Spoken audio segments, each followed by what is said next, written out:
To fans around the world, Murray Walker will always be remembered as the voice of Formula One. But he was so much more. When those fans turned on their televisions to watch Grand Prix racing, Murray also became part of their family. This is round 14 of the 16-race World Championship and the end of the European season. He was right there, watching with them, guiding them through F1's twists and turns, delighting in its dramas and larger-than-life personalities. Hey, look at that! Colossally, that's Mansell! That is Nigel Mansell! Even F1's future superstars fell in love with the sport by listening to Murray on a Sunday afternoon. Murray's mission was simple. He wanted to share his passion for motorsport, and it didn't matter if it had 2 wheels or 4.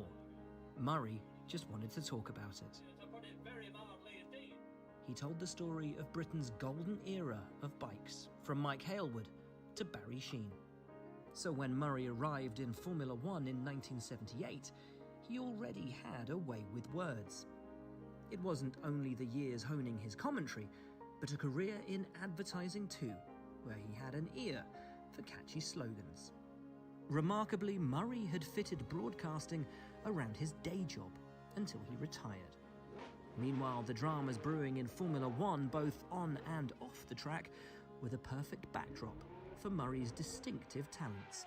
Here was a voice to tell the viewer all about the magic and mayhem of this most dramatic of sports, and to tell it with genuine emotion and joy.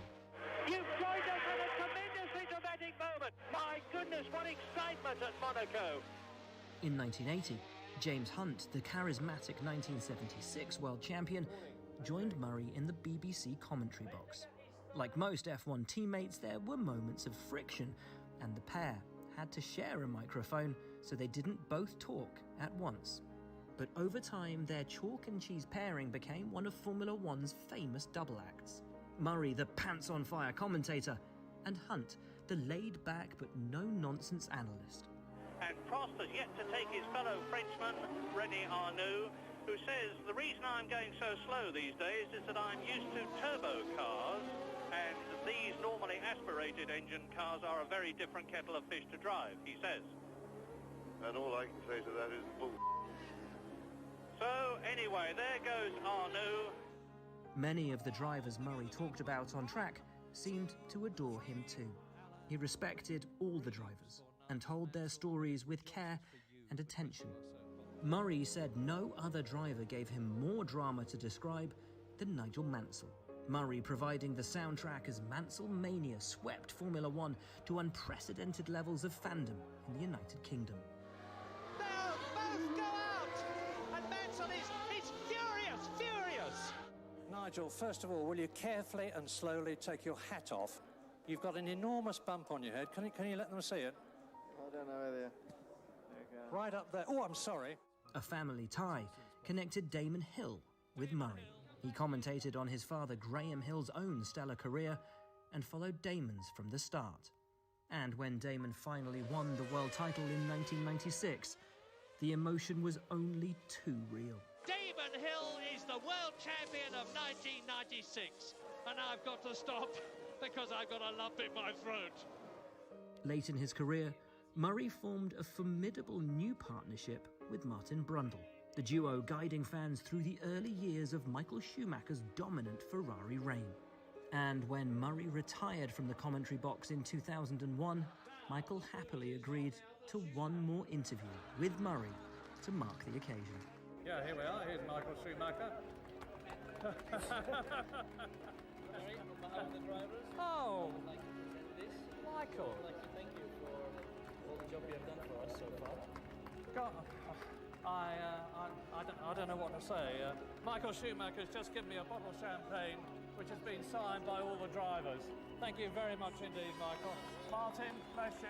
Bless you. Murray's unbridled passion, his ability to immerse himself so deeply, sometimes led to the wrong words coming out, or at least in the wrong order.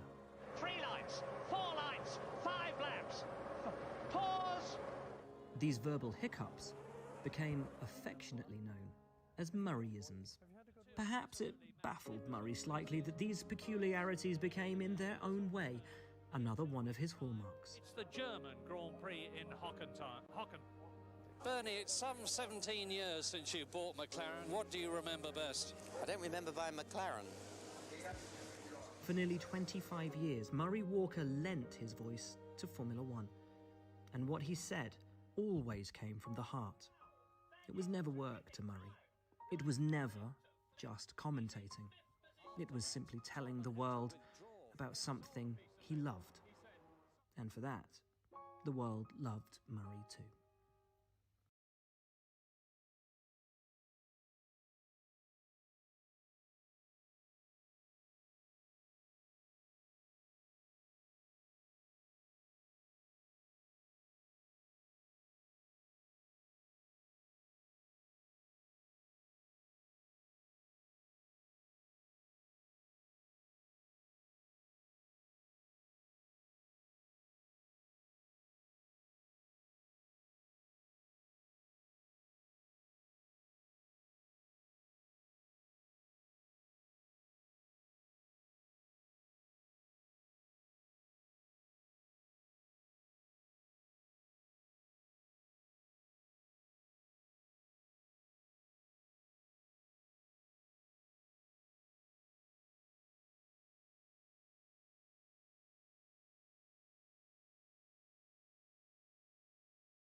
Good evening, everyone, and welcome to the World Centre of Racing, the Daytona International Speedway, playing host tonight to a very, very special event. It's the VRRC's NASCAR night.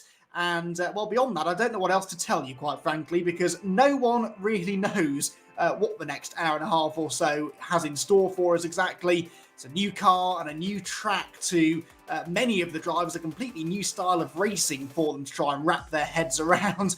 So we don't really know exactly how they're going to fare with that. What we are fairly certain of is that it will be an entertaining evening of racing around one of the most famous sports complexes in the world, and a circuit that certainly holds a very special place in my heart in particular. Andy McEwan up here in the commentary box, Dave Marshall joining me this evening to talk us through all of the action, and plenty of it I think there'll be, Dave. I really don't know what to expect from tonight's racing. What do you think?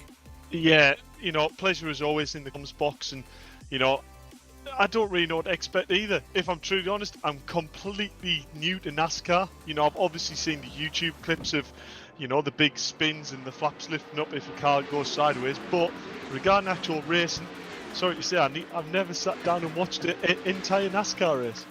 Well, let me tell you, you're missing out, because it is my favourite sport, quite frankly. There's just something special about NASCAR competition. It's deceptively difficult. It looks so simple. The running joke is that, they drive straight and then they turn left, and then they go straight and then they turn left, and they repeat this for 500 miles or so until everyone's fallen asleep. But actually, there's so much more to it than that. And I think the drivers that we're seeing out there on the high banks now are just starting to realise how much of a challenge this will be. Just keeping hold of the car out there at speeds at or maybe even slightly above 200 miles an hour, inches apart, and so terrified they will be to make contact with other cars.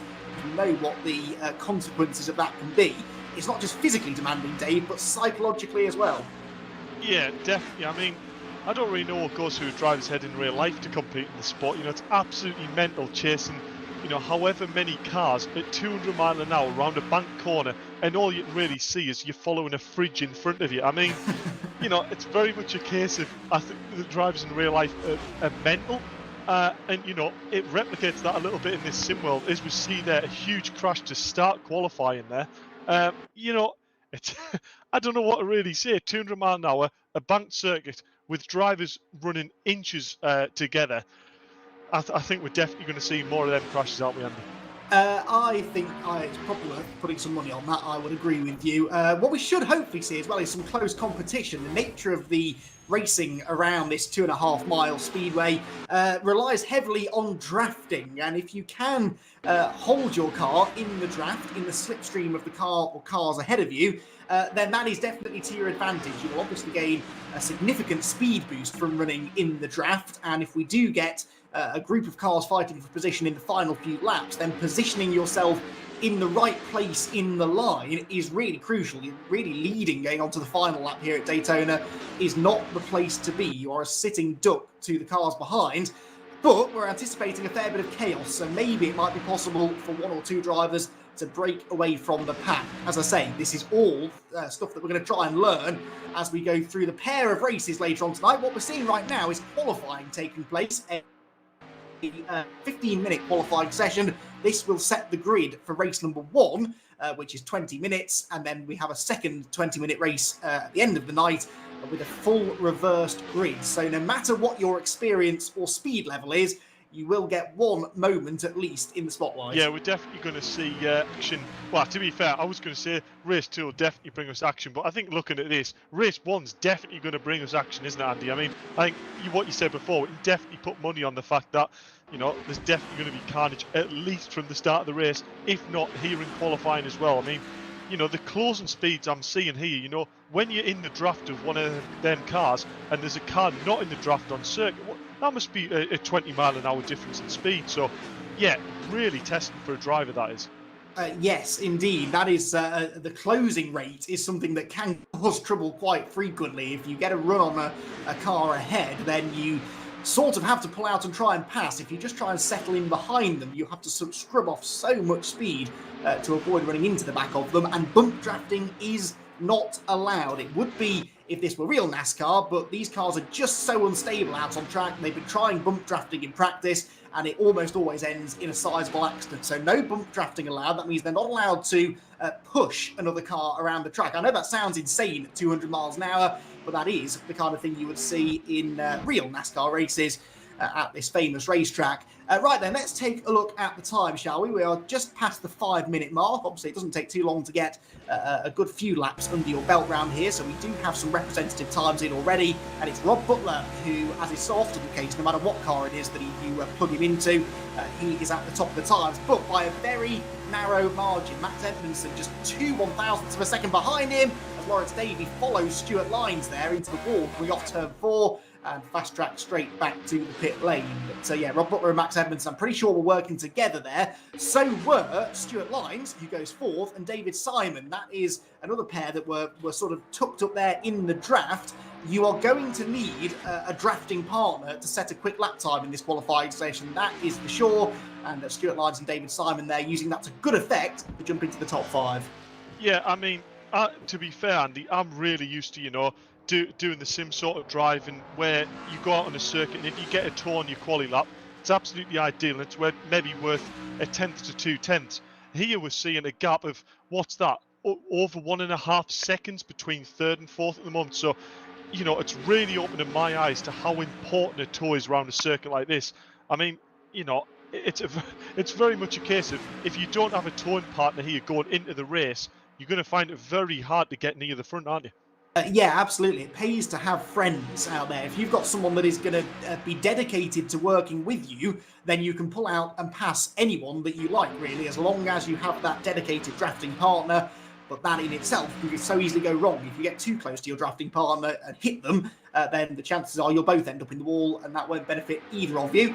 David Simon here, working away still with Stuart Lines. Stuart was fractionally quicker. I think he was leading this pair around on the previous couple of laps. They've just swapped positions down the back straight. So David Simon there in the Ford Zilla car goes back in front, and Stuart Lines now says, no, hang about, I've got to run. I'm going to pull to the inside and try to get past as well. And the end result, I would imagine, is that neither of them are improving. Yes, that's exactly the case. Running side by side around here is a kiss of death, really. As soon as you start running wheel to wheel, you slow each other down. There's a bit of side drafting going on, which just holds you both up, and it gives the cars behind you a run. So they better get this sorted out. They're still side by side.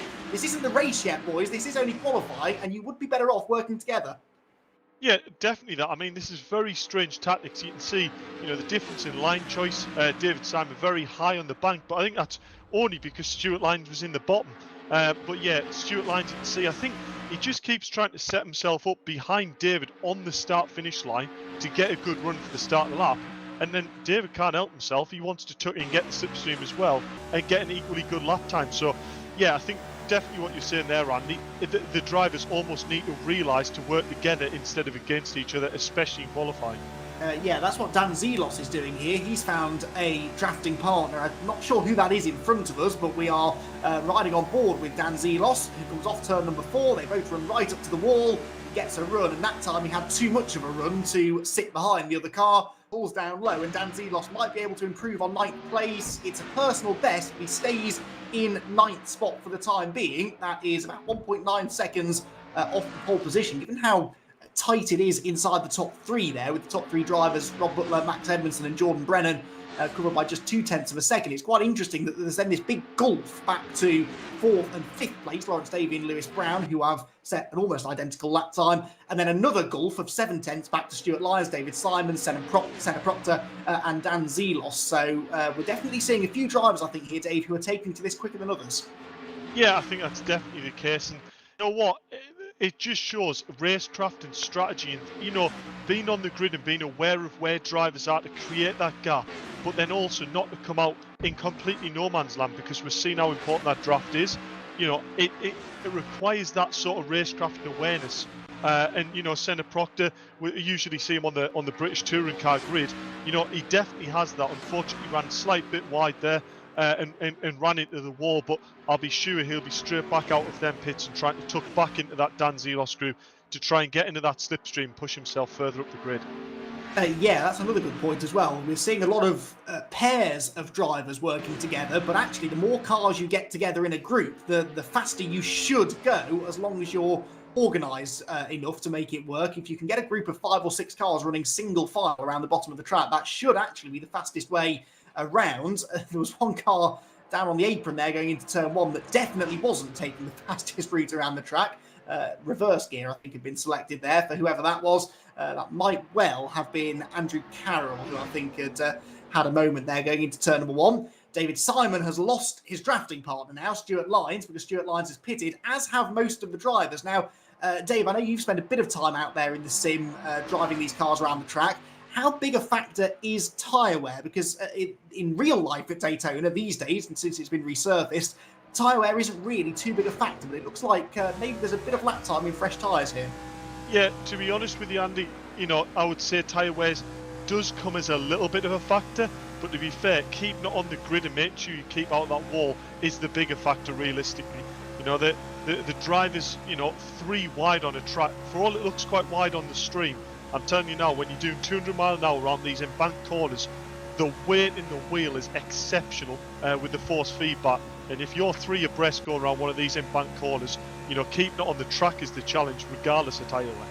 Yeah, 33 degrees of banking, which is mind-boggling, but it's needed so that they can run completely flat out around the track. They don't have to brake, they might have to lift just to avoid running into the back of the cars in front, but if they're on their own and all is going well, it is completely wide open. You don't even think about lifting off that throttle, and that is all due to the grip afforded to you by the banking through the turns.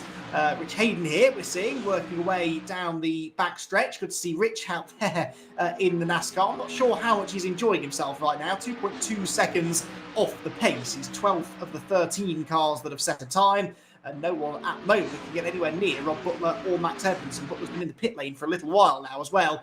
Doesn't look as though he's in a hurry to get back out there. But there is a group here forming, 6 cars all together. Now, if a couple of these drivers can time it right, they might be able to use this draft to good effect, and that's what we see. Senna Proctor is in this second pack, and he puts in his personal best lap now, 6th fastest, 1.6 seconds off the pace, and car sideways in front of them, gathers it together. If they don't have to lift, this could be another quick lap for these guys. Yeah, you know what I can't believe, Andy? The thing that's shocking me at the moment is as soon as a car goes sideways or loses a bit of momentum around the corner, the speed in which the pack closes on that car. If we see a car even remotely going sideways in this race near the start, we're in for a monumental crash because the reaction time just isn't there. You can't react going from 200 mile an hour to seeing a car sideways, and that closing speed must be at least 100 mile an hour. Yeah, exactly. And you can imagine what it's like if you are in a big pack of cars and someone at the front of that pack gets it wrong. It's no wonder you end up with these massive pile-ups as the driver behind simply have nowhere to go and no time to react. A few more cars dive for the pit lane. Jordan Brennan, still third position, hasn't been able to find himself a draft strong enough to really challenge for the front row. So the top 3 drivers in the session now are all in the pit lane, and they'll be quite happy with that. It doesn't really matter whether you start on pole position as such. Whoops, Senna Proctor there goes around, and he's definitely not going to improve, and he's also been caught up with Paul Laramie, I think that was, in the number 12 car, and so both of those drivers will head to the pit lane. They should just have time to get back out again and do another lap, but they may well have lost the cars that they were drafting with before that moment. Yeah, I mean, we saw the scale of the crash there. Slight little physics glitch, I guess you could say, with Senna Proctor's car there. Once it hits the wall, the wheels almost seem to detach from the car, but that's, unfortunately a 10-year-old game's physics model there slightly lacking. But, needless to say, a car hits a wall that hard in real life, it's going straight up in the air, isn't it, Andy?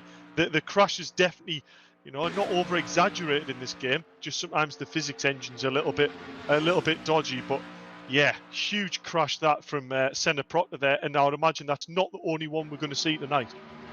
Yeah, it's where in real NASCAR you're very grateful for these safer barriers. You can see them there, actually, the foam blocks between the 2 layers of concrete wall, and those foam blocks absorb the impact, so you can have these enormous hits at 200 miles an hour. The drivers, thankfully, 9 times out of 10 these days, walk away completely unscathed, which means we can fully enjoy the spectacle of the racing.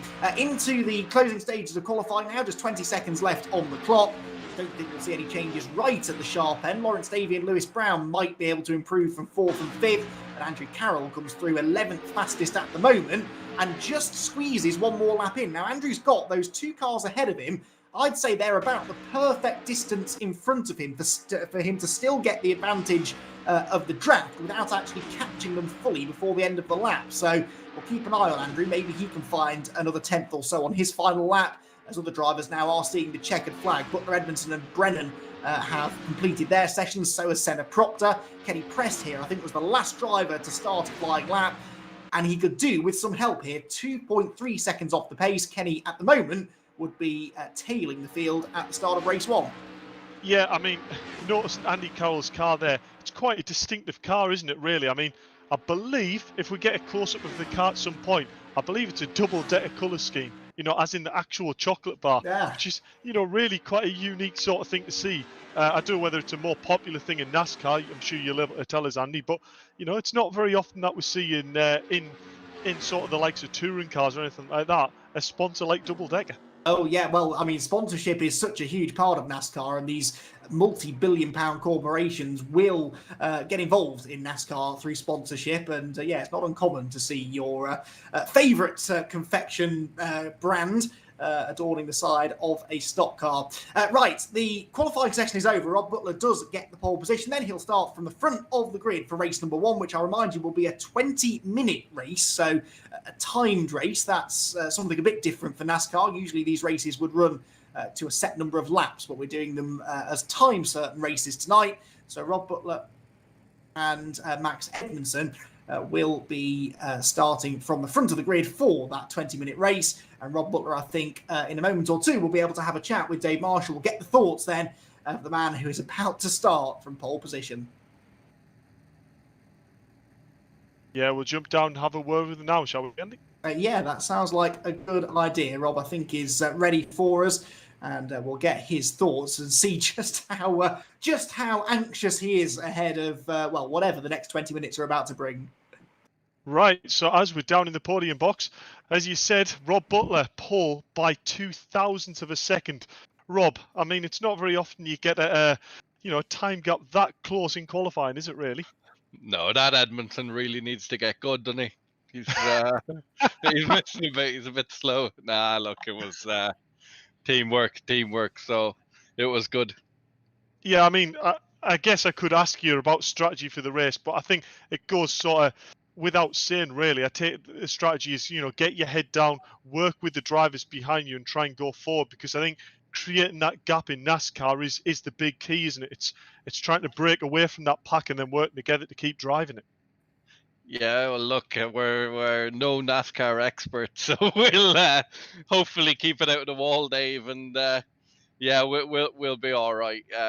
I've got one of the best shake and bake teammates in Kyle Norton Jr. alongside me, so we should be all right. Well, I'm trying to sound like a NASCAR expert, but I'm no NASCAR expert. But Andy in the comms box with me is doing a very good job of keeping me on the well, I was going to say straight and narrow, but NASCAR track's anything but that, isn't it, really? But no, congratulations, Rob, on putting it on pole, and yeah, good luck with what this race might bring. Yeah, and I do apologise for the comments on Facebook from my army inside. I keep commenting on what we're doing here, but yeah, it's going to be good. Looking forward to it. Good luck, Rob. Speak to you shortly. I think is enthusiastic about what he's about to do. Certainly he's put himself in the best position possible to start the race from pole position with his teammate Max Edmondson alongside, and having a teammate that will work with you at a race like this is going to be perhaps the difference between winning and losing. John Brennan and Lawrence Davey will make up row number 2. Lawrence Davey, of course, came out of the Legends racing arena before moving into front-wheel drive tin-top racing. Mainly had success on the road courses, but of course Legends cars over in America, more popular, more commonly seen on short ovals. So I'm sure that Lawrence has done a bit of oval racing, albeit probably on circuits significantly shorter and slower than this one. Lewis Brown and Senna Proctor make up row number 3, another couple of tin-top stars, and then another tin-top expert, Stuart Lyons, on the 4th row with David Simon, with whom he was working in that session for company. Row 5 for Dan Zelos and Paul Laramie, with Andrew Carroll and Rich Hayden starting on row 6, and that will then leave Kenny Press at the back of the grid, all on his own. Although I think, Dave, maybe that might be the safest place to be. If I were Kenny Press, I think I'd be hanging back at the start here and waiting to see exactly what happens in front of me. I'm going to correct you, Andy. I think I've got the safest spot. I'm the formation car. I'm going to hold it to 100 mile an hour the whole way around, and then pull back in the pits where I intend to stay. So I think it's definitely I've got the safest seat, and I don't envy any of these drivers. Well, yes, I sort of agree with you, but there's even a history of the pace car getting involved in the action in NASCAR. So even in the pace car, I don't think you're safe. Oh dear, I didn't realise that. I'm sure you will be fine, he says through gritted teeth. I don't know how believable that might be, but we'll find out anyway, because this first race is only about 20 seconds or so away. We will have a formation lap to get the field underway. Dave dives down from the comms box into the pace car, and he will lead this field around. Well, this is going to be very, very intense indeed. A 20-minute race. We're probably going to be looking at something around 25 to 30 laps then, aren't we? Depending on how many safety cars, how many cautions we have. There is the option for the caution flag to be thrown if we have a sizable enough incident on track. And I think that might just happen at some point. So away goes Dave Marshall then. That is a pace car. I know it doesn't look like one, but that is Dave just pacing the field around. The plan, I believe, is to get them up to, as he said, about 100 miles an hour on this pace lap, just so that they're not coming from a really low speed and then thrown straight into the racing action. But remember, we're dealing here with a group of drivers that are certainly not NASCAR veterans, even NASCAR sim racing veterans. So we're trying to make this as easy as we can for them. Hence the reason we're doing these 2 short races. That way, if something does go wrong, you can put into practice what you learned in race 1 and hopefully come back a little bit stronger in the second race. No pit stops for them to deal with either. That's another sticking point always on the big super speedways. Getting the car from 200 miles an hour down to about 40 or 50 miles an hour for the pit lane is perilous in the extreme. So no pit stops required of the drivers tonight. They just have to go flat out, try and avoid trouble at 200 miles an hour on what is a deceptively narrow circuit, actually. And the driver that survives that the best will be the one that comes out on top. So race number 1 then here for the Virtual Reality Racing Club's NASCAR night at the Daytona International Speedway is about to get underway. The field being led by Dave Marshall in the pace car, but it's Rob Butler on pole position in the 14 car, and it's the 4 of Max Edmondson alongside him. Pace car hits pit road then. We're ready to go racing at the Daytona International Speedway. Race number 1 for the night is about to go green. A nicely formed grid as they now do hit the loud pedal, and we're racing at Daytona, and immediately it is Rob Butler that gets his nose out in front. Now the first thing he'll want to do here is establish this partnership with Max Edmondson. They don't really want Jordan Brennan getting involved in this as they race through turns 1 and 2. Edmondson does have a gap there to drop down behind the race leader, but instead he's going to stay on the high side and try to go it alone. Now, the deciding factor here, I think, will be where Jordan Brennan goes. If he decides to help Edmondson, that will push him through into the lead. If he stays to the inside, though, that will benefit Butler. Into turn number 3, they're 3 wide already for 3rd place. This has trouble written all over it, but they somehow managed to survive, and we have a 6-car breakaway coming off the high banks of turn number 4 and towards the end of the opening lap. All contact there as they come towards the tri-oval for the first time, but so far, Dave, so good. I mean, is this usual? 5 cars into 1 corner? My God, I think they're missing out. 3 wide and into the wall. That was always going to go wrong. Lawrence Davey ran out of room going into turn 1, and there's more mayhem in front of him as well. It has all gone wrong. Well, they lasted just over a lap before we had the big one. Senna Proctor came out of that on top. Unfortunately, all of our front runners have just been taken out in a big wreck. Rob Butler is in trouble. Edmondson's had to go to the pit lane for repairs as well. Rich Hayden is there. To answer your question, yes, that is entirely normal. In fact, 3 wide, about 6 or 7 rows deep is doable at Daytona, but I think that was maybe a little bit ambitious for these drivers so early in their virtual NASCAR careers. Yeah, I mean, that was very much a case of, I think, about 3 cars unfortunately ended up in the right-hand wall, wasn't it? You know, I'll bring the safety car out, but unfortunately, so many of them cars are probably very highly damaged now that there's not really any point in bringing out to try and close that gap, because I think the teams have got more than a fair share of work to try and repair the cars there. Yeah, Dan Zelos already showing as a non-finisher. Max Edmondson's got back out there, though, and hopefully Rob Butler will be able to. As far as the gaps at the front of the field, it's actually not too bad. 1.5 seconds between Senna Proctor, and I can't believe I'm about to say this, but Stuart Lynes in 2nd place, and he is gaining. He's a 2.5 seconds back, but he's got help from Jordan Brennan. Now, if Lynes and Brennan work together here, I think they can probably catch the race leader. So, in a way, it would be interesting just to let this race go, I think, and see what happens. There's a spin for the 10 car there. I think that was Rich Hayden going around, coming off the tri-oval. Don't think he made contact with anything or anyone, but he will definitely lose the draft now and fall back from the tail end of the field. But yeah, this will be interesting now to see whether or not Proctor can maintain this gap, or whether Lynes and Brennan can work together to close in. Yeah, I'm trying to work out. I believe that's Senna Proctor behind. Is it David Simon? It must be, yeah. I don't know whether that's a case of David Simon is that far back. Senna Proctor's actually closing to almost lap him. But that's not to say the tow from a lap driver is exactly the same as a driver you're trying to follow. So that tow is definitely going to be helping Senna to try and extend that lead from Stuart Lynes, isn't it? And that's exactly what's happened, because we know that Simon is capable of running the same sort of pace as Stuart Lynes. We know that because they were qualifying together earlier on. So if Proctor can just stay in behind Simon, then in theory they should be going the same sort of pace as the cars that are chasing them.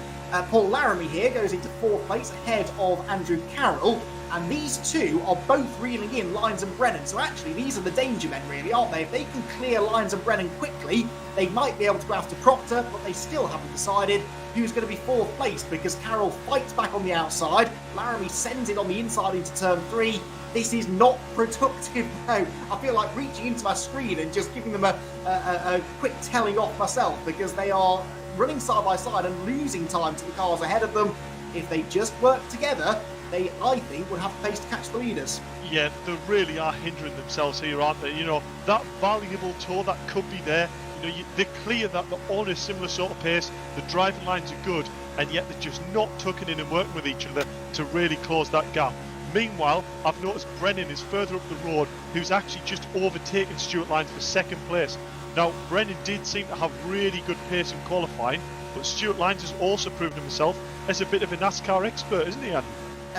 Yes, again resisting the temptation to say that that's because he only has to worry about turning left, but he turns left remarkably well, does Stuart Lyons, and he's running solidly in third place. But we have had a lead change. Jordan Brennan has got himself very quickly ahead of Senna Proctor, so there are your lead bunch. I think that Senna must have been delayed, maybe getting past Simon, because he has got ahead of David Simon now. In fact, all three of them have, and I think that just held up Senna Proctor enough that Brennan has been able to get on his tail and eventually go past him. So it's now a two-car breakaway for the lead, and Jordan Brennan hits the front.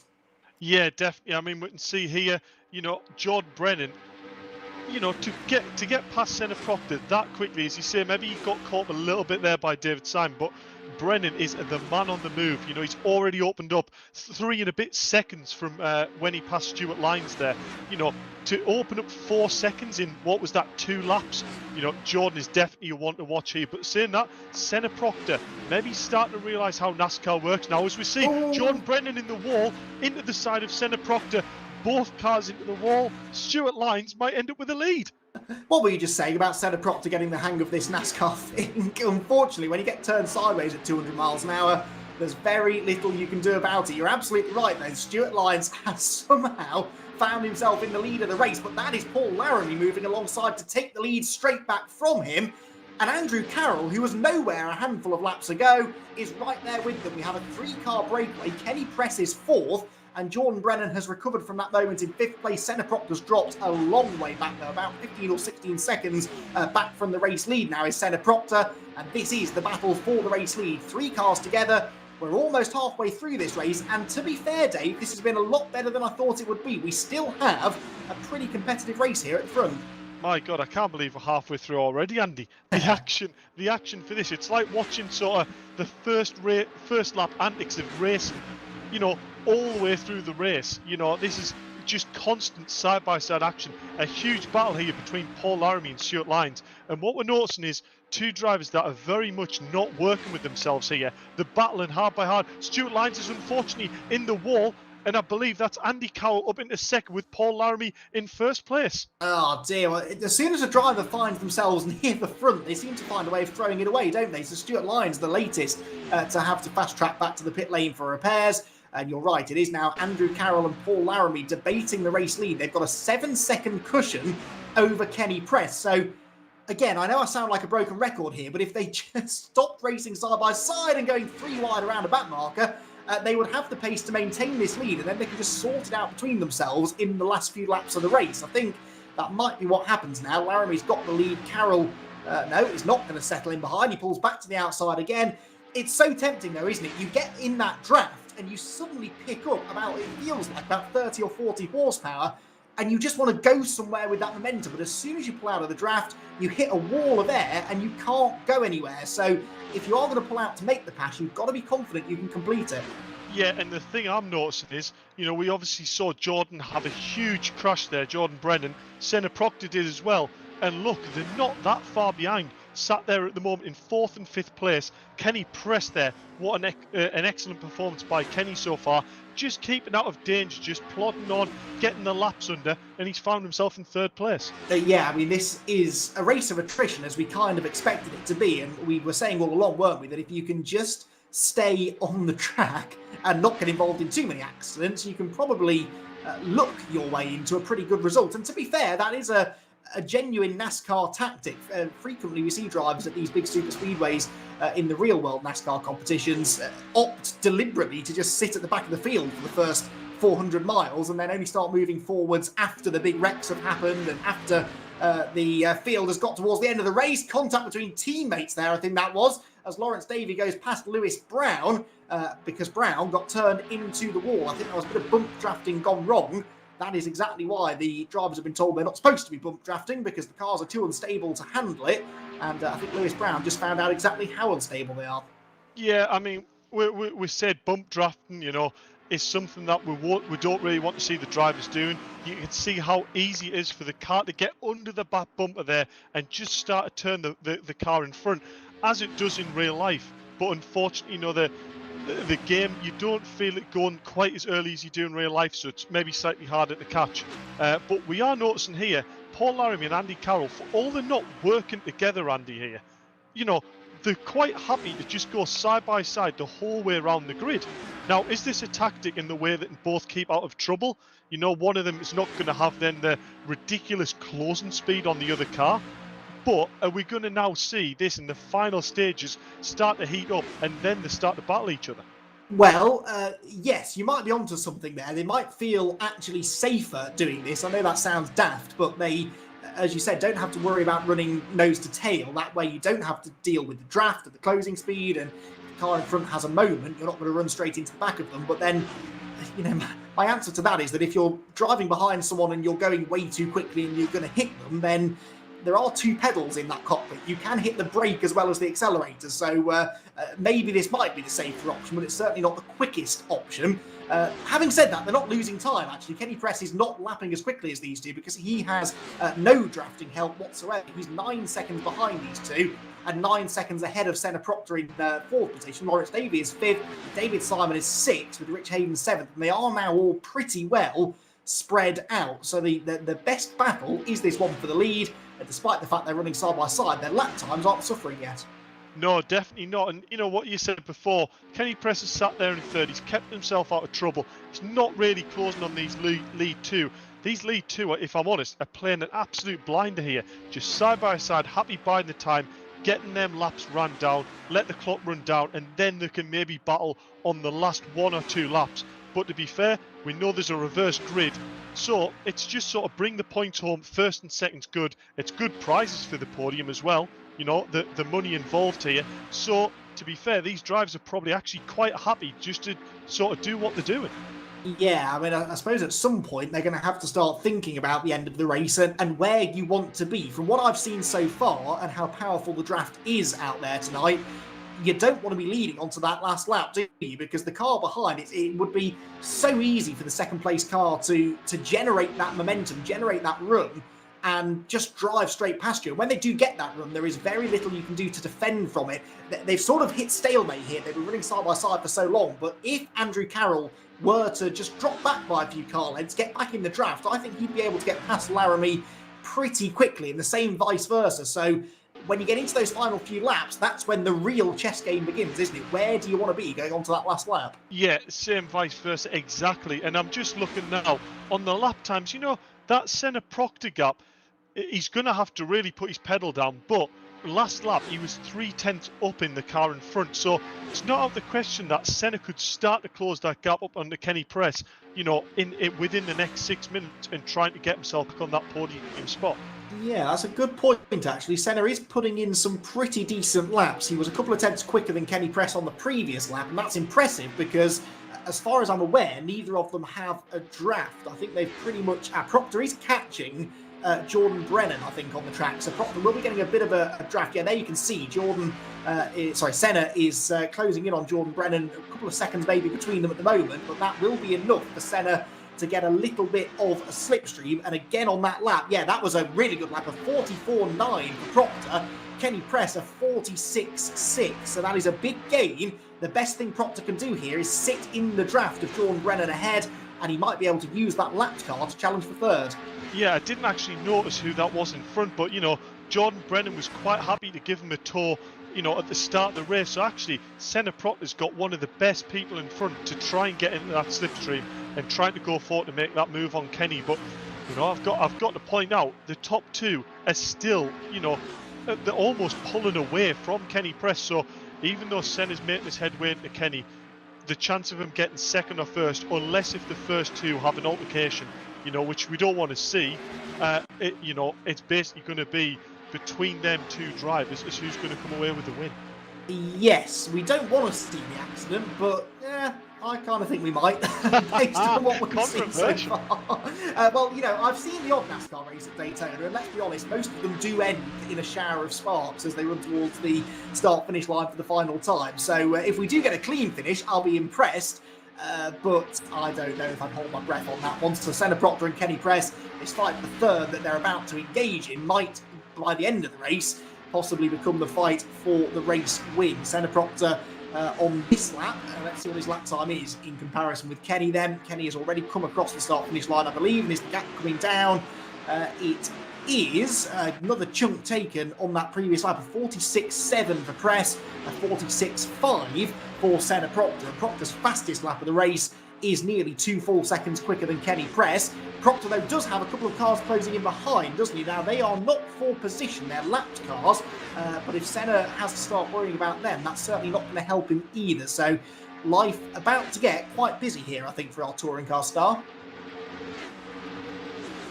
Yeah, definitely that, Andy. You know, I thought that was going to be a collision there. I had to pause there. Senna Proctor did well there. I think he could see that start to develop on the inside of the banking there, and he just kept himself wide, didn't he? Just backed out of it a little bit, let these two work, and he's now tucked in. He's gone, well, them two working together, I'm going to tuck in, get that toe, and I'm going to come for Kenny Press. Yes, and those two cars are the two fastest cars on the track, because they are Rob Butler and Max Edmondson. So those two are working together. They've really got this nailed, haven't they? They are actually bump drafting here, which, when they do it right, I don't really have such a problem with it. And these two clearly know what they're doing. And if Senna Proctor now tags along with them, these two are running about 2 seconds lap quicker than anybody else, including the race leaders. So Senna Proctor here, if he can stay with them, could be onto a winner, but he's struggling because he's now got Jordan Brennan alongside him, and Senna is struggling to clear him. So Edmondson and Butler are getting away. These two are fighting for position, I think. Are they not? No, they're on different laps. They are 11th and 12th in the race, but there's a whole lap between them after their various shenanigans earlier on in the race. But they are still showing us exactly how this whole drafting business works, and the others really could learn a lot from these two. Yeah, definitely. And, you know, when we said about bump drafting, the big issue we had was people that were bump drafting and having that too big of a gap between the lead car and the follow car, and then the follow car would close right up, give the first car in front a really quite a heavy bump, send it a bit sideways, and then the car would spin off. What we're seeing here is Max is, you know, I don't know whether he's modulating the throttle, but he's just managing that gap perfectly, meaning he's almost just working with Robin pushing the car through rather than actually any proper impact. So yeah, exactly what you said, Andy. This is almost the perfect strategy to really make headway in this race. Yeah, and you can see that reflected in the lap times. They are in the 44s or 45s every lap. The rest of the field are struggling to get into a low 46. So it clearly is the fastest way of doing it. And you're right, it has to be a push rather than a bump. I know we call it bump drafting, but if you are bumping into the car in front, obviously that will unsettle them.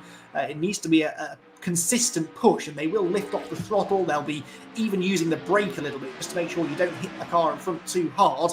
And they are doing it absolutely perfectly. I don't think they're going to have time to catch the lead two to get a lap back on them, but anything could still happen here between the top two, because we have, I reckon, 2 laps to go. They're still side by side, as they have been for at least 10 minutes. What do you reckon, Laramie or Carroll, 12 or 95? I think whoever's leading on to the last lap is probably not going to arrive at the start-finish line a race winner 2.5 miles later, but what do you think? Is there either of these two that we can call a favourite? I mean, regardless of who's going to win, I think it's fair to say both the arms are going to be probably aching at this stage. But yeah, it's hard to say because you can't really even tell who's got the outright pace on the lap. It's all going to be down to position. And in fact, as we say that, Andy Carroll, is this the move? Has he gone for it?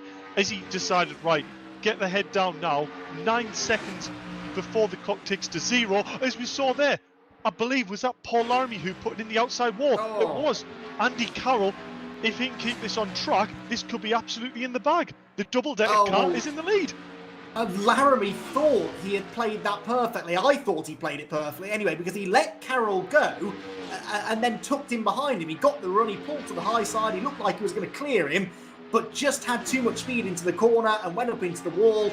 And that means that Andrew Carroll is going to come through to win the first race of the night. It's going to be the checkered flag here at Daytona for the number 95 car. Andrew Carroll wins at the World Centre of Racing, and it will be Paul Laramie in second place, I think 3.9 seconds back at the flag, which doesn't really do that race justice because it was so much closer for the whole race, really, right until the final lap. Kenny Press is third, Senna Proctor is fourth. Side-by-side battle there, but that wasn't for position. That was Senna Proctor and Jordan Brennan, I think, wasn't it? Yeah, Brennan in the 98 finishes in 7th position. David Simon should come home in 5th place. And in the end, there were no side-by-side battles for position coming to the checkered flag, but we did have a dramatic last lap accident between the leaders, and that is all very, very NASCAR, isn't it? The fight going right down to the wire. And it was the car that led onto the final lap, Dave, that actually won the race. So what do I know, eh? Yeah, if I'm truly honest, I'm a little bit gutted, Andy. I thought that was going to be an absolute mega battle on that last lap to see who was going to come out victorious. But unfortunately, I don't know whether it was a slight, miscalculation of, how much that tow really accelerated the car at the corner or not. But luckily, Paul Laramie still managed to drag the car home into second place. And we're going to be able to have a chat to him in the interview booth. Yeah, looking forward to hearing from the drivers now, because I know there were a few mixed feelings, or certainly a bit of uncertainty about what the races were going to entail for them. And I'll be interested to get some of their thoughts now. So Dave heads down to the podium booth, and he will have a chance then to speak to our top three finishers after a hectic, breathless first race at the Daytona International Speedway. With plenty of talking points to dissect between this and race number 2, which is only a few minutes away. So do not go anywhere. Stick around. That second race coming up very, very shortly. For now, though, let's head down to the podium with Dave. Yeah, so unfortunately, Kenny Press, third place finisher, isn't in the commentary booth as of yet, but we'll jump straight to our second place finisher, Paul Laramie. 10 minutes of going wheel to wheel round the outside, and then on the very last lap, just slight miscalculation in one of the left-handers and into the wall, but managed to bring it home in second still. But you must be a little bit gutted about that.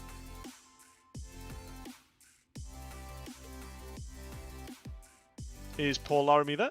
Remember, it might be pushed to talk, Paul. Sorry, Dave. That's all right. I accidentally hit the downshifter going across the line on the very last lap, so I dropped back slightly. And I tried to go on the outside and just caught the wall. But you know what, Paul? We did actually see. We thought Andy Carroll had sort of committed and gone for the move with it being last lap, and went, you know what, Paul? I'm going to be brave. I'm going to stick it out in front and try and defend. But it was actually a misshift, was it, that put you down a gear? Yeah, because I tried to stay that middle line, because I knew as long as I stayed on the inside, although Andy could come past me on the back straight, that kind of inside line just kind of held enough. It was kind of touch and go the whole race, really. But yeah, it's a good race, good fun. That's really unfortunate, that, Paul. But you did well actually get through the grid. There was a lot of collisions ahead of you, and you know what? You and Andy further back in qualifying, but it actually played out to be almost exactly where you want to be, in race 1, and you find yourselves with the reverse grid back there again. I take it that might be a good thing. It definitely felt it, because the action and the crashes were definitely happening further in front, far enough in front that we could react to them and get round them. Great result in race 1, Paul, and lucky to hit the wall. But we'll crack on to our first place finisher in our first NASCAR event. Andy Carroll must be fair chuffed with the win. Yeah, absolutely. Apparently I'm okay turning left. Probably one of the best comments ever. Yeah, it turns out you are quite good at turning left. And I think that has to be the longest side-by-side driving so far. I think that was 10 minutes constantly around the outside of Paul. Yeah, obviously, we weren't in a position to kind of get away from... We were quite far ahead, so I didn't think there was any point in trying to, do anything silly too soon. And I was waiting for that last lap, and I thought Paul had sort of ducked in behind me to get a draft down the back straight. But, it sounds like he made a slight error. And, it was a bit of a relief when I saw him in my mirror kind of move up the track and into the wall. And, at that point, it was just kind of, okay. Yeah, it's a bit shocking to almost hear Paul on a downshift when you don't really change gear at all during the track. But, it gave you that little bit of breath and like, right, let's go forward and get the first place. But going into race 2, I'm not saying it was necessarily a strategy qualifying further back on the grid, but it definitely played out in race 1. I was not disappointed being near the back. Well, with the reverse grid, it sees you yet again further back on the grid. So I take it, same sort of strategy again? Yeah, why not? As I say, there was first few laps were a bit of carnage. Just managed to get through and survive, and then by then Paul and I had quite a decent gap to third place. So it was just a question of being sensible and waiting for that last lap to try and make a move. Well, mega result in race 1 there, Andy, and I'll let you get your head down and concentrate ready for race 2. Thanks, Dave. Yeah, thanks, Dave. Thanks to the drivers for taking some time to have a word with us, and we'll be having a chat with our race 2 podium finishers in just over 20 minutes, because race number 2 is only a minute or so away, and I'm really intrigued now to see what the second race has in store for us, because race 1 actually didn't disappoint. I was a little concerned that we'd end up with a massively spread out field, and I suppose we did have some gaps that appeared in the second half of the race, but we still had close competition at the front. And Dave, I think the drivers will hopefully have learnt something, probably quite a lot of things actually, after that first race, that they can hopefully now apply to race 2. If having watched that race from the comms box, which I think is the safest place to have been for the last 20 minutes or so, what have you learned that you think the drivers can maybe apply now for race 2? Well, if I'm honest, a bit of a strategy of maybe go near the back, as you said at the very start, and I thought you always want to be at the front as a driver, but yeah, maybe it'd just be further back on the grid and actually bide your time and then work your way back through. Yeah, it's such a strange sport in that respect. There are so many contradictions to the usual code of racing. You know, you normally, as you say, it's a fight to get to the front as soon as possible and stay there. But in NASCAR, that's not the way to do it sometimes. Certainly at Daytona, you know, you actually see people wanting to deliberately hang out at the back of the field and then work their way forward later on. In most racing, you wouldn't dream of helping one of your fellow competitors on track, whereas here at Daytona, it's essential that you have someone that you're willing to work with because you can gain, as we saw from Max Edmondson and Rob Butler in the previous race, you can gain a good couple of seconds a lap if you do have a drafting partner. So a lot of things to learn and a lot of things to unlearn as well for drivers who have never done high-speed oval racing before. And I'm sure they will all come away from that first race with a little bit more of a clear idea of exactly what they're supposed to be doing. Right then, race number 2 will be getting underway very shortly, and we have the cars filtering around behind Dave Marshall in the pace car ahead of our second 20-minute race of the night. It's Dave Marshall on pole position with Stuart Lyons and Max Edmondson up there for company. It's Edmondson, I think, on the front row. Stuart Lyons and Lewis Brown make up row 2. Lawrence Davey and Rich Hayden on row 3. Jordan Brennan and Senna Proctor make up the 4th row. And it's David Simon and Andrew Carroll, Rob Butler and Kenny Press, with Paul Laramie at the back of the grid. So a mixed up grid here with the reversed grid format in use. And that means that, well, in theory, we have some slower drivers at the front. But actually, because so many of the front runners in race 1 had problems, that's not actually the case. We've got some of our expected favourites running right at the sharp end from the get-go, especially Max Edmondson, who will be a bit disappointed maybe that Rob Butler, his teammate, isn't up there to work with him.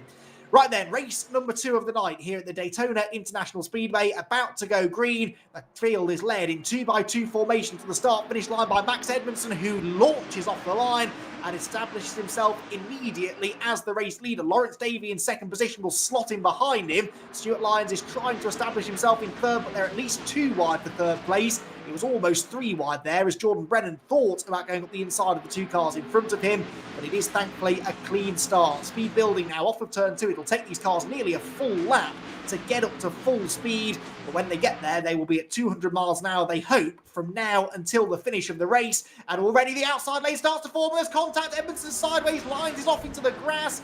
Cars left, right and centre, and it's happened even sooner in race 2 than it did in race 1. Well, Dave, I was hoping they might have learned a few lessons from race 1's early carnage. How wrong I was. Yeah, I was hoping the same thing, and I think that's probably going to be a case of bring the safety car out when there's a bit of a gap here and try and bunch the grid back up. Yeah, I think that might be the best bet. Let's see what happens. Max Edmondson then pulling out a line. He's definitely got damage in that. Stuart Lyons has been luckless, hasn't he, really? Jordan Brennan has the race lead. David Simon is in second place. Rob Butler, who started right at the back. You see, this is the thing. If you can start at the back, you're probably more likely to stay out of trouble for the first few laps. And both he and Senna Proctor in his traditional number 18 have worked their way through quite nicely, actually, after the earlier problems. Through turns 3 and 4 they go, and diving through, well, Senna Proctor there, a little bit delayed actually, and Stuart Lyons comes through on the inside of both of them. So Stuart, I think Stuart was the first car to get turned sideways in that shunt down the backstretch on lap 1, and yet he actually came out of it pretty well, still there in third place. Yeah, I mean, a pretty mental start that, wasn't it? I mean, I was about to bring the safety car out, but if I'm honest, I looked at the track map. Everyone was sort of back on track and making good progress. So you know what? The right call, I think, was just to hold it back, don't take it out, and let the race try to resolve itself. Yeah, we've still got most of the pack together, haven't we, really? Andrew Carroll's in the pit lane, so is Dave Marshall. So Dave Marshall out of luck, really, at the moment, it seems. But I'm in the comms box here. Yeah. I'm so used to you being on track, Dave. This is what it is. I've been commentating on you for the last 8 or 9 weeks, and it's yes, of course you're with me. How could I forget? I must point out, it is absolutely nerve-wracking doing that pace car. You know, and these are about 700 horsepower on tap. I don't have audio for the car on, and these bank corners with no traction control. And I tell you what, it's got my heart rate going, and I'm only doing 100 mile an hour on there. So double that. You know what? I don't know whether this sort of driving's for me. It's not as easy as it looks, is it? That much is for sure. And I think there are a good dozen or so drivers out there right now that would confirm that. Stuart Lyons up into the wall, tried to pull out and make a pass, but he wasn't clear of the car to his right. Now, was that Rob Butler? No, Butler's gone through. It was Paul Laramie, maybe? Yeah, Laramie, I think, has been delayed. Certainly, there are problems. Oh, no, Rob Butler was delayed in it. Rob Butler definitely sustaining damage. Stuart Lyons tried to pull out to pass the car in front, but you've got to be aware of who's around you. I think this is definitely a form of racing, Dave, where having a triple monitor or a sort of extra wide monitor is pretty essential, isn't it? Because you need to know exactly where the cars are to your left and right. Yeah, you know what? We haven't actually touched upon that. And I definitely think, you know, I'm lucky enough myself that I use a triple monitor setup. You know, it is expensive to get, but the results you get from it and the sense of immersion and your awareness on track is absolutely mega. So I suggest that if anyone's got the budget to upgrade to triples and isn't quite sure whether it's worth the money, I can vouch it is absolutely mega. And VR does the similar sort of job. The only thing, you know, by the time you've done a 20-minute stint, I don't know whether you've experienced it yourself, Andy, but 20 minutes in VR, you know, you're working up a fair sweat. Yeah, I've not actually tried VR myself. I was doing a 24-hour race over the weekend, and one of my teammates had it, and I honestly don't know how he could do a 2-hour stint in VR, because I think I'd completely lost my bearings after a couple of laps, more than likely. But for something like this, I can imagine it's quite useful, just having that sort of 360-degree view, if you need, or whatever it is, 270 from left to right. That is so important. You know, it's why real-life NASCAR drivers have a spotter talking them around the racetrack, because you literally cannot see anything to your left or right, and there are so many blind spots, and as we've seen, the slightest wrong move, the slightest bit of contact, and it will cause a pretty sizable shunt. So yeah, anything you can do to give yourself a slightly wider field of view is definitely going to play into your hands. Jordan Brennan doing well, though. He leads the race, 1.4 seconds clear of David Simon in second. Kenny Press third. Paul Laramie going strongly again, isn't he, in fourth place. And Lewis Brown, who we didn't see much of in race number 1, he's some way off the leading 4, but he is out there in 5th place. At least he stayed more or less out of trouble this time. Yeah, you know what? I think you're the points guy, Andy. If you can try and work out that points difference between Kenny Press and Paul Laramie. You know, Paul Laramie had the good, solid second place finish in race 1. He sat currently in 4th place behind Kenny, but Kenny a double place 3rd place finisher. You know, it's definitely going to be close between them two for the overall position, I believe. So yeah, it's going to be very interesting, but unfortunately Andy Carroll down 4 laps. It looks like the double-decker car ran into a bit of problem at the start of the race and wasn't quite as lucky this time to get the clean start. Yeah, that was unfortunate, wasn't it? Actually, it would have been good to see Andy up there again. Clearly has decent speed and knew what he was doing out there to stay out of trouble in race 1, but race 2 not quite going as well as he would have liked. As far as points are concerned, you scored 20 points for a win, 17 for second, then 15, 13, 11, 10, and down in 1-point increments all the way to 15. So as long as you finish the race, you will score some points. And looking at the drivers that are doing the most consistent job, I'd say Kenny Press is probably going to come out. Well, Kenny and Paul are going to be pretty much dead level, aren't they? Because Kenny had a 3rd in race 1, so that was 15 points. He's on course for another 15 now. That would give him 30.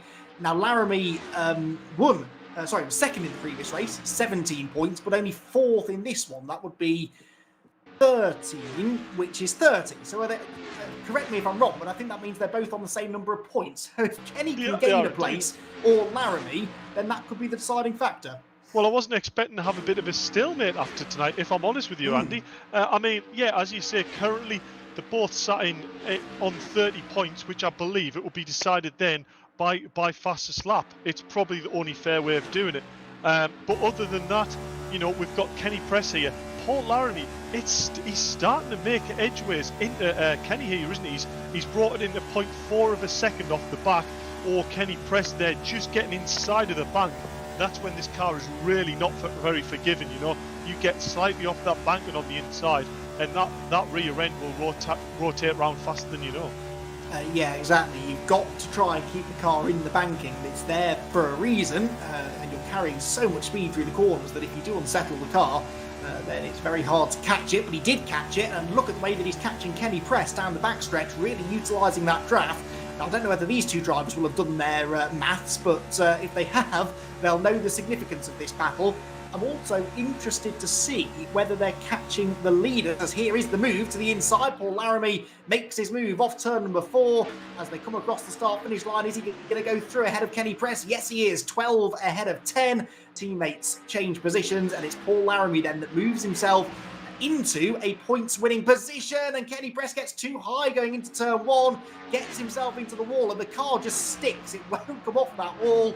And that is, again, something we see in real-world oval racing. Really, until you get off the corner, you can't get unstuck from that outside safer barrier. And look at the time loss. He's dropped, by the time he gets back up to speed, getting on for 5 seconds probably to Paul Laramie. And that might now be an unassailable advantage because Kenny has no drafting help back there. Yeah, unfortunately, that was a prime time moment where Kenny could have took back in, you know, kept on Paul Laramie's boot there and really used the slipstream and almost worked together to try and get David Simon, or just get that place back to mean they're both tied on points. Hopefully that damage Kenny sustained there on that wall won't be a race ender for him, and he can keep it on track and bring it home in 4th place, because I think that probably still means, correct me if I'm wrong, Andy, here, but he's still on for a 2nd place finish in the overall NASCAR event. Yes, I think so, because John Brennan is the... Is this the time to tell you maths was not my strongest subject either? Yeah, I think you're right. Jordan Brennan is on for some good points in this race if he can hang on to the win, but he was only 7th in race 1, so I don't think he's going to be able to do enough. Oh, well, now, I was asking for trouble there. That was Rob Butler, wasn't it? Trying to throw a desperate block on Stuart Lyons, who was already down below the yellow line trying to pass him, which is a big no-no. That double yellow line does denote that it is out of bounds to the left of that. You're not allowed to advance your position by going below the yellow line, and Stuart was in danger of doing that, but then Rob Butler decided to throw a block anyway and got turned for doing it. So I think that will go down as a 50-50. They were both equally as wrong as the other, I think, there. Stuart came out a bit better, though, and Stuart is still in 9th position, closing on the cars ahead of him. Max Edmondson there right ahead is for position as well. So 8th and 9th here, Edmondson and Lyons. Well, Edmondson getting a bit of an advantage there with Stuart's tangle a lap ago. Yeah, I think that was what you were talking about there before. I think it's probably a bit of a case of Rob Butler tried to get out the way, tried to use the pit entrance to almost let the cars through from behind, and it was one of them. The cars are changing direction that quick. Stuart Lyons went to the left of him. It was unfortunately the wrong way to go. He went left, he maybe should have gone right, but hindsight's a wonderful thing. And unfortunately, 2 cars approaching, you know, at 190 plus mile an hour. Unfortunately, it was ending one way, wasn't it, Andy? And, you know, lucky enough, Stuart Lyons managed to keep it on track, get moving. But tell you what, Max Edmondson and Jordan Brennan here, they're really working well together here. Even though Max Edmondson is almost a lap behind, Jordan Brennan is quite happy to sit there, use his toe and trying to gain on. As we see, actually, they're both getting up very quickly to a back marker. Max Edmondson might have to back out of this one, which I believe he has. In fact, backed off a lot. So Jordan Brennan is now through. Hopefully he's got a bit of clear air there. You know, this is not a moment when Jordan Brennan, when you're winning a race, moments like that just really plays on you and adds a lot of stress to the scenario.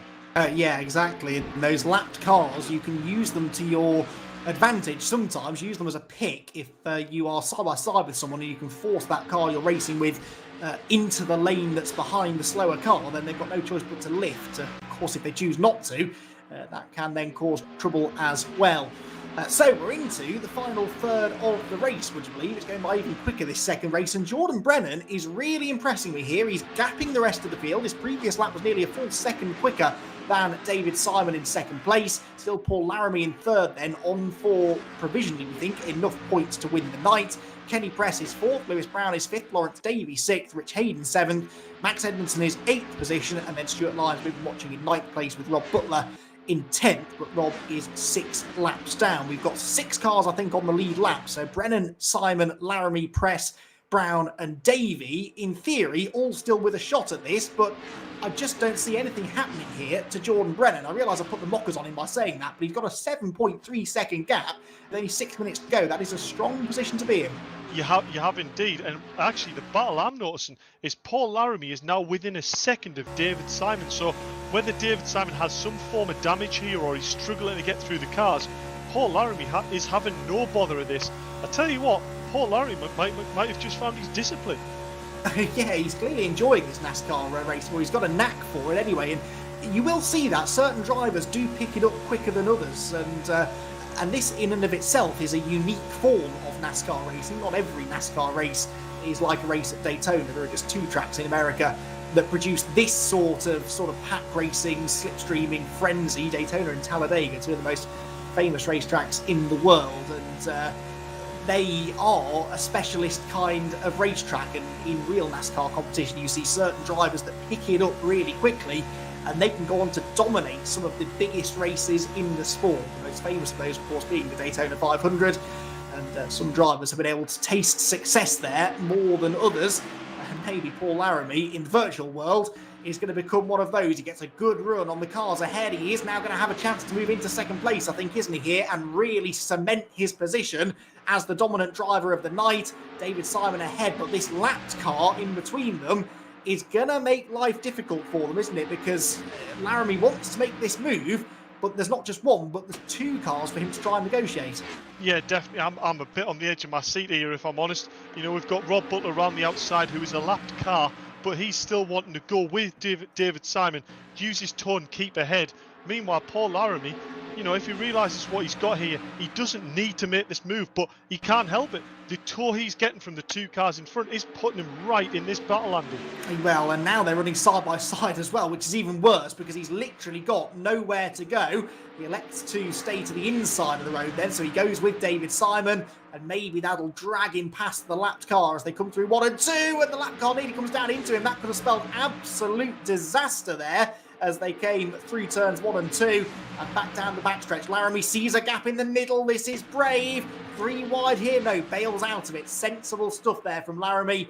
Again, had the run. It was so tempting to try and do something with it, but 3 wide into turn 3 is not a good idea, especially... Oh no, he's got on the apron. He's got sideways. Laramie loses it on his own. After all this talk about how contact with the other cars was a possibility, he ends up throwing it away almost on his own there. Thankfully, they had a big lead over the rest of the field. Lewis Brown about 20 seconds behind this group at the time. And so Laramie should hang on to 3rd place. But a prime example there, Dave, of how easy it is to lose your concentration and just dip a wheel below that yellow line, and that can spell disaster. That was a big brown trouser moment, that one. That was a big one. Yeah, I mean, he gets the award for the biggest drift there, and I tell you what, to keep that out of the wall, Andy, I think you'll agree, that took some peddling that to try and keep that out of the wall.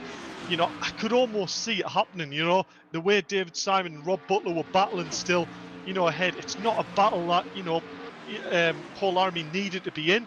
And he was trying to just keep out the way of Rob Butler, got a little bit on that inside, and once he hit that inside, rear tractions broke loose, and that's exactly what I was on about. Essentially a big fridge on skates all the way around the corner. Yeah, exactly. The cars don't handle too well when they're going sideways through the air. That's where sometimes you can see the cars even get lifted up off the ground completely. But yeah, that does take some controlling. I can count on the fingers of one hand the amount of drivers I've seen in real NASCAR who have had a moment like that through the corner and managed to come out the other side without any damage. Thankfully, he's not only avoided damage, but he has managed to maintain this healthy cushion over Lewis Brown and Kenny Press behind. Kenny Press, in fact, is just in front of Laramie on the road, so there's going to be a pretty comfortable run to the flag for him now. Just 1 minute and 3/4 to go.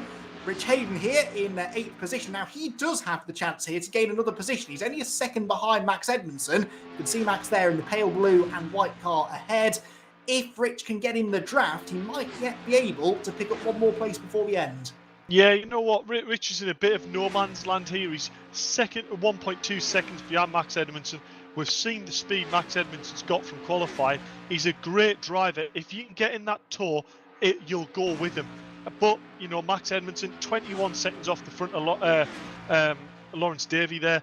You know, unfortunately, I don't really think there's going to be much progress to be made in the remaining 1 minute of this race. I can't believe how fast that's gone, Andy. They do fly by, don't they? You know, and I know these are relatively short races. The real Daytona 500 would be 200 laps, 500 miles. But even that goes by quicker than you'd expect, especially considering they are literally just driving around in circles all afternoon. But it is such an intense form of racing, especially when you see the pros do it. I hope that maybe some of you watching at home might be tempted to give NASCAR a go, be that driving virtually through the many sim platforms there are where you can try it, or by watching it on TV. It certainly makes for a very entertaining spectator sport. It's why it's one of the biggest spectator sports in the world. Right now, though, it's all about Jordan Brennan, who is 9.5 seconds clear at the head of the field. And he goes through to see the white flag. He's onto his final lap of the race now. There's going to be no catching him. And Jordan Brennan, you know, is on for a really good point haul. I reckon he's going to pip David Simon for second place in the points here by just a single point. I've got Simon on 28 at the moment and Jordan Brennan on 29. They will trail Laramie on 32. So 32 points for Laramie should be enough for the victory tonight. But this has been a really solid performance for Jordan Brennan. Comes now through the final few corners towards the checkered flag, and for the second time of the night the checkered flag beckons then, and it's another really good result. Jordan Brennan comes through to take the victory in race number 2 at the Daytona International Speedway, and this one, Dave, by an even bigger margin. No last lap battle for the win this time. Jordan Brennan had that in control pretty much from the start. Yeah, you know what, it was a really nice control race. Vice versa of what we saw from race 1, if I'm honest. We saw the drivers further back on the grid, you know, with the carnage that happened at the start of that race. It was the drivers further back that managed to get through. Vice versa, Jordan Brennan near the front of race 2 managed to just keep his head, pull away, and you know what, great victory by Jordan Brennan there. So yeah, run through them points quickly again, Andy, seeing as how you've managed to work them out. Now, I haven't. My bad there. But I believe, does that put Jordan Brennan second in the overall in the championship, with David Simon in third and Paul Laramie with the win? So I use the word provisional whenever I start talking about numbers because it's usually more likely to be wrong than right. But I have it as Laramie on 32.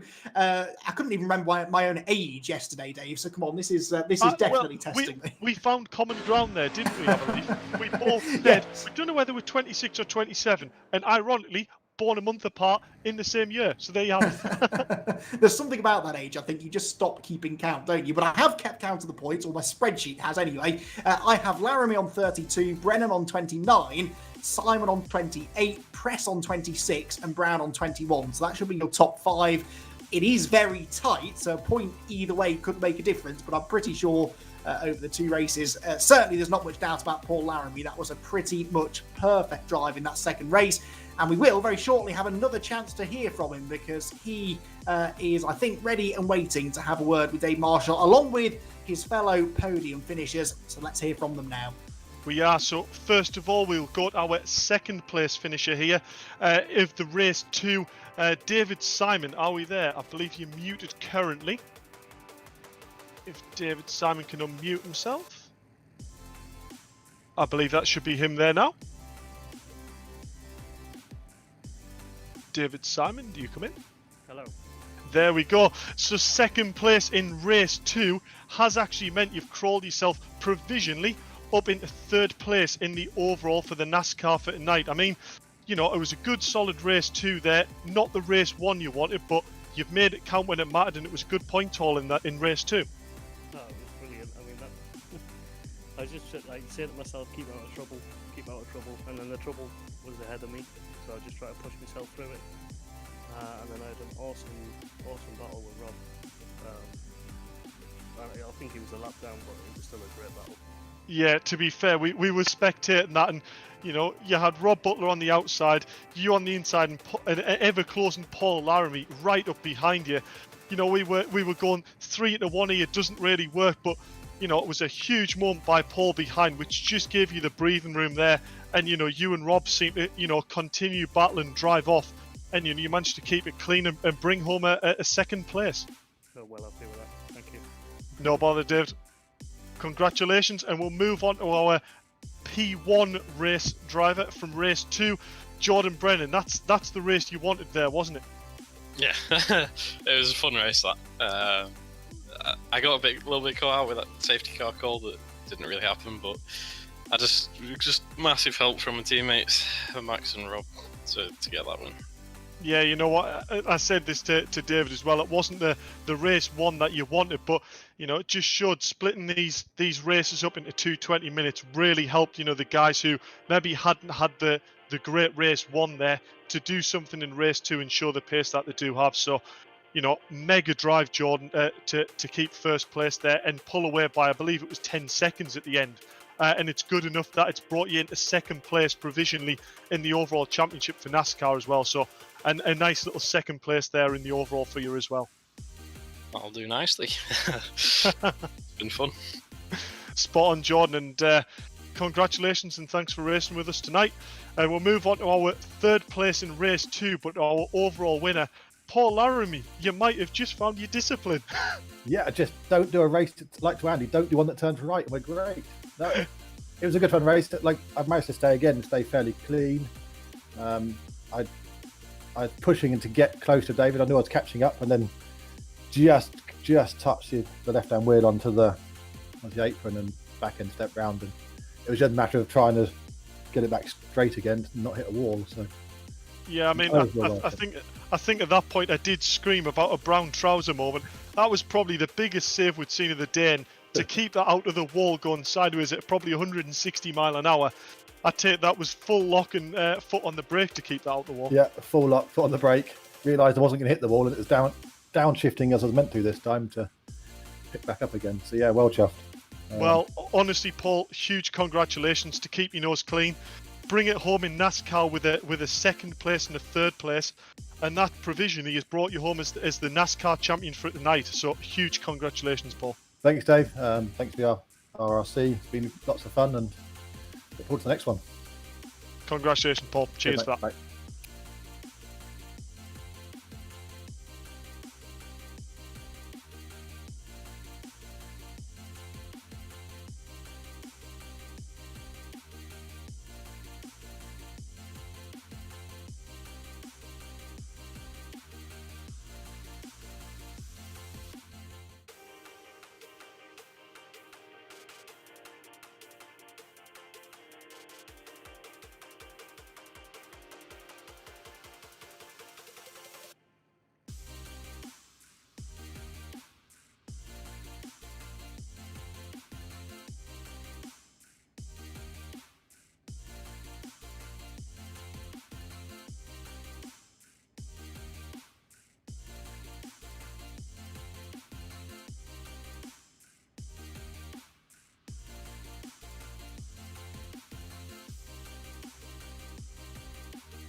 Yeah, I believe. Are you there, Rich? Hello. Hello. I didn't know whether you had just a few words to say on stream regarding, being a race director and running in the race. It was rather hectic. Well, yeah, it was a little bit, wasn't it? I'm so chuffed for Paul Laramie, really chuffed for, and also, the other guys that don't really get to run at the front that were running at the front. So that was a bit of fun. We've got a bit of learning to do on NASCAR, I think, before we run a championship. But everybody wants to do one, so it's fastly thinking about how we run a NASCAR championship. Probably not ovals. We'll probably do Watkins Glen, Sebring, places like that. But yeah, that was fun. Yeah, it definitely turns out Paul Laramie knows how to turn left, doesn't he? Yeah, that's brilliant. Absolutely brilliant. Loved it. Yeah, a great night, Rich, and thanks for helping put it together. No worries. Yeah, I mean, I don't know whether you want to touch upon a few of the championships that we've got coming up regarding VRRC with the likes of League of Champions 2 starting soon. Yeah, absolutely. So we've got Monday next week, we've got the last round of the Civic Cup. Then we've got a week's break on a Monday and we go to the BMW 1 Series Cup, which is over 4 weeks again. But then also we've got our Members Cup starting in a few weeks' time on Friday, which is the Porsche Cayman Sprint Challenge. And we've also got League of Champions starting in a couple of weeks' time on Tuesday, which is 6 championships in one league. First one is Classic 90s Formula 1. Well, what a fitting tribute, really, to do 90s F1, with unfortunately the passing of Murray Walker as well. Sort of all ties itself together, doesn't it, really? And yeah, them 90s F1 cars, I tell you what, I'm glad I'm in the commentary booth rather than driving them. Yeah, they're fun to drive, those things. Oh, they're mega fun to drive, but I tell you what, it takes really kahunas. Yeah, I'm looking forward to it. Spot on, Rich. I'll jump back in the comms booth with Andy. Cheers, mate. I think you can stay where you are, actually, Dave. I think that is the plan, because we're nearly done here tonight. That is about all we have time for, with 2 fantastic races that we've enjoyed tonight here at the Daytona International Speedway. Hopefully this isn't the last we see of NASCAR on the VRRC. My thanks to everyone then who's helped put this all together. Thank you everyone that's tuned in as well. I hope you've enjoyed the racing tonight. And thanks to Dave as well for helping me through the madness of the last hour and a half or so. It's been good fun. It's been very hectic. It's been completely unpredictable. It's been a great advert for NASCAR racing, therefore. Thanks for joining us. We'll see you all again next time.